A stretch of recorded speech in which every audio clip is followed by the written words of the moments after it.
It wasn't living. We were just surviving.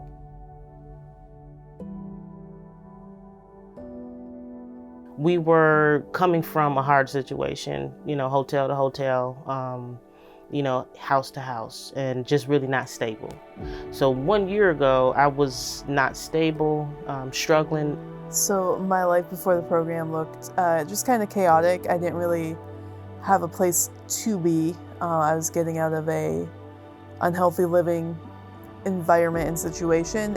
Sometimes when you're in a struggle, you forget that God is still there. And so CCM reminds you, hey, I know you're struggling, but God is definitely still there. God is still helping you. Each step of the program, I'm learning more. And of course, over this last year, with being closed, going from being in the MAC house to being in the actual house now, like each step you're learning something new. And so I feel like we've been through a lot in the past year, and there have been a lot of learning stages through that. Being in the program allowed me to get the resources I need.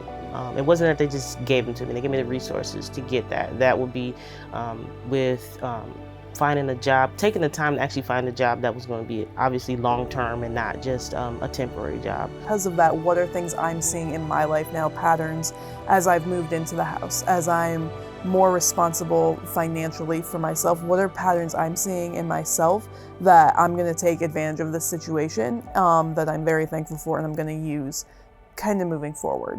Moving in the teaching house has been a joyous occasion. Like my girls, we go outside and we just sit on the porch. And we were doing that at my father's house.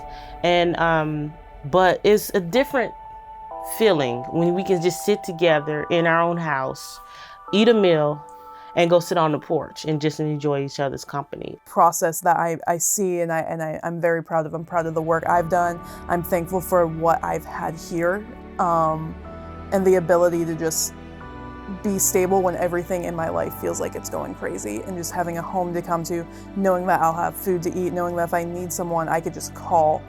So for me, I see my new horizon as wage increase.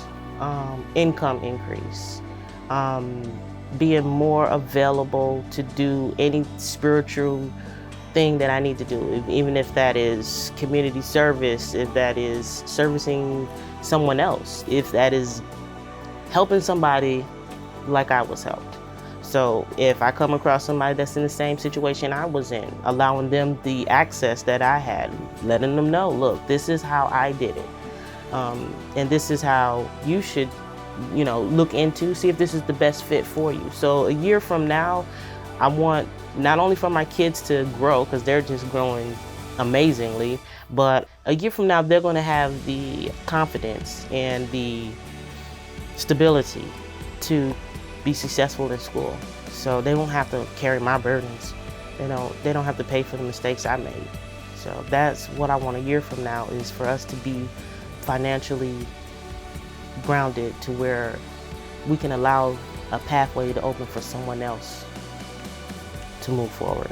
Also, just moving forward with the financial stuff, continuing to kind of break it down and look at it and saying, where do we need to kind of pull some things out? Where do we need to add things to the budget? And just learning more about that and holding myself accountable to those things, so that by the time I leave this program, that I feel confident, and that feeling of peace that I feel being here, that I'm able to kind of find that, where I'm able to kind of say, hey, I'm here, I'm confident, I'm healthy, I have a good job, I have the resources I need because I've been kind of trained even through the program of where to look for these things. I can go and live my life now and be successful.